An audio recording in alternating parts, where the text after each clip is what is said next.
Hey everybody, welcome to Board Game Heaven. My name is Raymond. I'm here at the Tentacular Games booth at Spiel 2025 together with André. Hi. Hi Andrew. Hi. We're here to talk about the new game coming up, Gateway. That's correct. What can you tell us about this game? It looks really beautiful. I love the art already. Thanks. That's interesting. Good. So that's already good. Let us know what it is about. So yeah, as you said, the art is very important for that game because the whole game is basically based on the city of Gateway. Right. That's a world that Sean Andrew Murray, he's the artist, he created that whole world. So basically, he also wrote a whole book about that world, and he has tons of artworks that we are now going to use for the game. Right. And the whole idea is the city of Gateway is a city with many, many districts, and in the city of Gateway, magic has been it had an important role in the past, but now magic was forbidden by the High Council and the Chancellor, and now there are rebel mages that are fighting the High Council to bring back magic into the city of Gateway. So in this game, every player basically controls like a rebel wizard, and what you're trying to do is you're trying to build up a gang of infamous characters in order to take control over the different alleys and also the districts of the city of Gateway. Okay. So that's your role in the game. Yeah. And the game basically, if I want to just give you an overview over the rules. Basically every player has their own player board and their player colors. The boards come in two separate pieces because the lower part is the scenario you are going to play. Okay. There are different scenarios and you can switch them.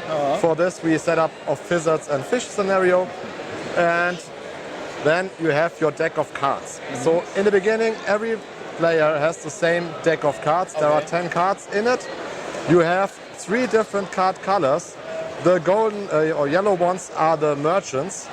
Then you have purple ones which are wizards, and the red ones are insurgents, they are called. And the 2 grey cards are the beardfishes that do absolutely nothing.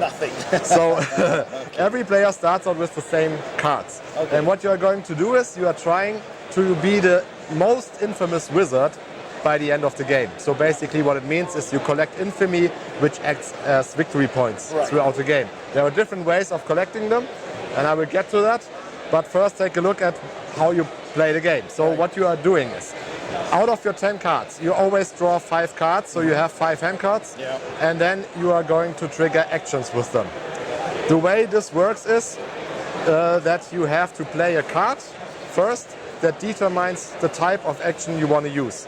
So if you play a merchant card, because it's a yellow card, you are going to start an action that's connected to the resource gold. Merchants are always connected to gold. With gold, you can buy or basically recruit new characters. You have 9 different characters lying around here. There are 3 merchant characters, 3 insurgents, and 3 wizards.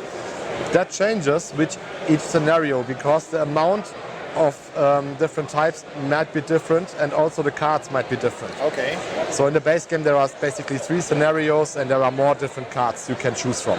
But for this scenario we have the setup, and for gold you want to buy cards. Right. If you play a card, it has a value on it which tells you, it gives you in this case 1 gold, and you can add additional cards to empower this and say, okay, now I have 3 gold, and for 3 gold I can buy, for example, the Quartermaster. You take it, you put it all on your discard pile, action is done. Then you have some more cards in your hand, and you can start a second and a third action until all your cards are played. Right. Once all your cards... The base is deck building? Right, the basic is deck building. Right. And that's how you do your gold action.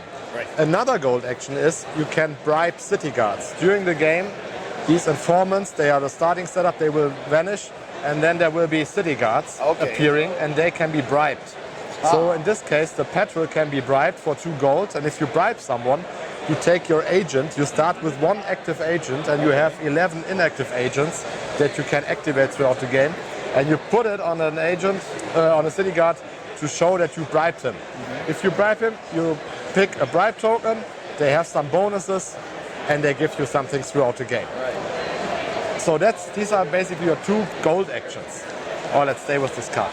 Next, you have red cards. They are insurgents, and they are connected to the resource power, Right. and they are used to either defeat city guards. They all have, just like the guards you can buy at the lower corner, they have a value that you need to reach in order to defeat them. Right. When you defeat them, you collect a card, and in the end they give you victory points. Okay. So if you defeat a city guard that has been bribed, then this agent returns to the player's pool, Okay. to the active pool, whoever bribed it, and you take the card. That's the primary use of insurgents. Okay. The other thing you can do with power is you can shatter runestones. Okay. There are runestones over here, and the first one, this one, can be shattered for 2 power. You can shatter it, which means you unleash its effect immediately, and it's destroyed. Okay. Just take it like it is for now. I will get to it in a minute. Okay. And then you have the purple ones, which are wizards. Their primary action is connected to the resource called Archaea. That's the magic resource in that world. Okay, yeah. And with Archaea, you can craft runestones. So basically, for 3, 4, or 5 Archaea, you can craft a runestone. And if you do that, you take the runestone and you permanently get it, and you place it in your active runestone slot, and it has an effect. Right. And once you use it, it's having a cooldown. In this case, the cooldown says it's X. So X means it's as the cooldown refers to the level of the runestone. Okay. When you first buy a runestone, it's on level 1. So you place it in this slot, in this case. And at the end of each turn, it moves 1 slot closer. And when it comes to the active slot again, you can reuse it. Okay. If you buy the same runestone a second time during the game, you will upgrade it to level 2, and you just put the same runestone on top of it to show it's a level 2 runestone. And you can upgrade it to level 3. That's the maximum. And in some cases it means they refresh much faster, because if it would be at level 3, you would only put it here, and basically it means you can use it every turn. Yeah. So they get stronger throughout the game. Okay. And the alternate Archaea action is on your board. For 2 Archaea, you can always draw a card from your deck to have more options. Okay. So these are the basic actions you can do. There are some special actions in the game, which means you can take control of alleys. So these are the 3 alleys. We have a gold alley, a power alley, and an Archaea alley. Okay. And you can, for 2 gold, or for 2 power, or for 2 Archaea, you can take control with an agent. You place an agent in there, it stays there for the rest of the game, and it means you are now controlling the alley as long as no other player is higher than you. Yeah, okay.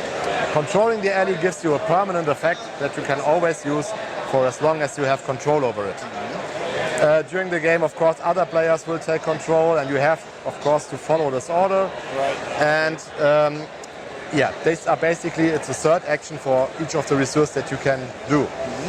At the end of the game, you get victory points for having the most agents in an alley. So having the most agents gives you an additional bonus points. Having no agents in an alley at all gives you minus victory points. Yeah. Negative points, right. And then we have, as the main focus of the game, we have these districts. They reward you with the most infamy, because they are the hardest to get. Basically, to get control over a district, each district has its own condition. For Market Town, the condition says recruit a character with the highest gold cost. In this case, the Defiant 5 card costs 7 gold. It's the highest gold cost. So every time you recruit that card, you fulfill that condition, which means you immediately activate an agent. So you basically get an agent to use, and you take a control card of that district. That goes into your deck. It does nothing, so it slows down your deck, but it gives you victory points at the end of the game. Exactly. So you want to collect these, because at the end of the game, we will check which player has the most control cards of Market Town, then you get additional points. If you have no control card at all, again, you get negative points. Yeah. Then you check who has the most control cards of Bridgetown and Crystal City, and so on. Right. So that's how this works. Okay. And then the game ends basically when 2 of these control decks are empty, or if 2 districts are destroyed. Because throughout the game, in the City Guard deck, there will also be monsters like this. If a monster appears, you can defeat it, and the player who defeats it gets an agent from its inactive pool in here. Right. And then after that, the level of cards drawn for that district from the city guard deck is from the level 2 deck. Oh. So if you destroy the next monster, if another one comes, it's at level 3, and in level 3 you have monsters that when they are revealed, they will destroy the district. Oh. This means the condition is gone. No one can get any more cards, but you can still defeat the monster to get an agent in here.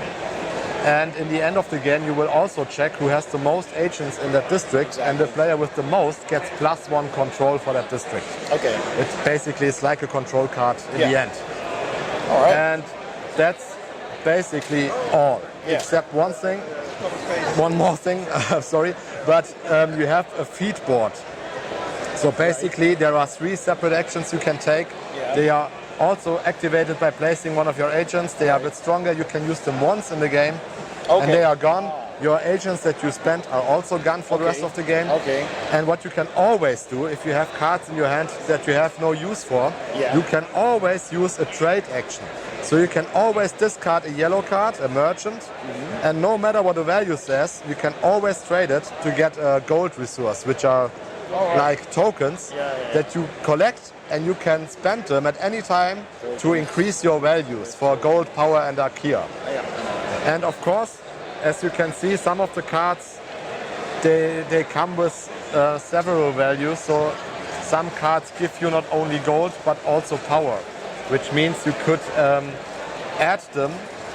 It can only start gold actions, but you could add it to a power action. Right. And you can just add it to increase power value as well. So there are more versatile cards to make them more usable for different kind of actions.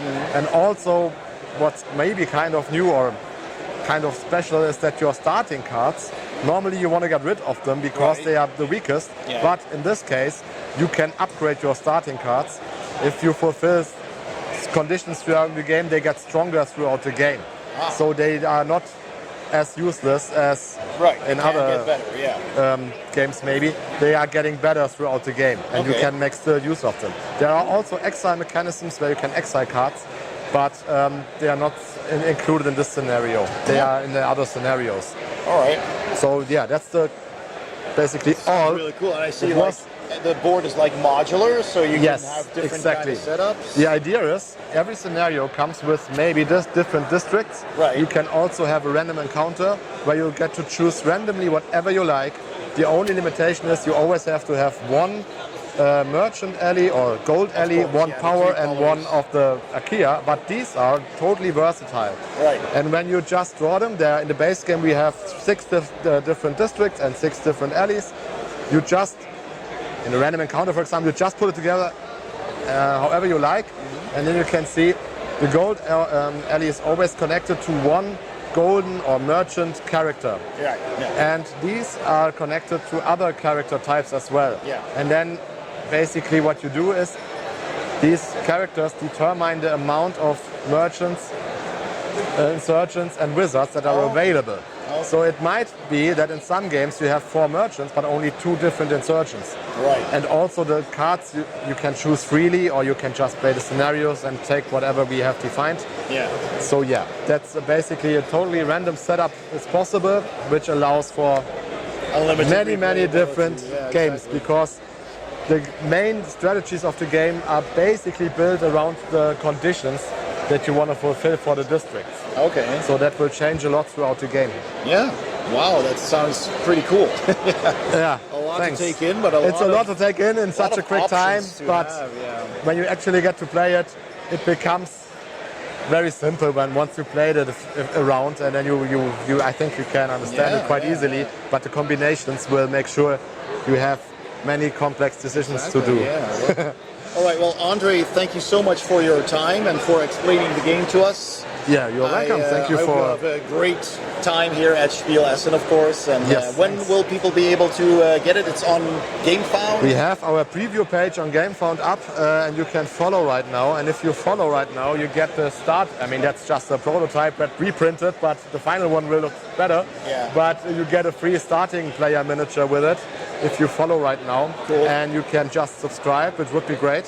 So everyone, that wants to follow, who's interested, just give us a follow at GameFound, and then we are happy and you get a miniature. All right, I will put a link in the description to that. That would be great. Well, that was that. Thank you so much again.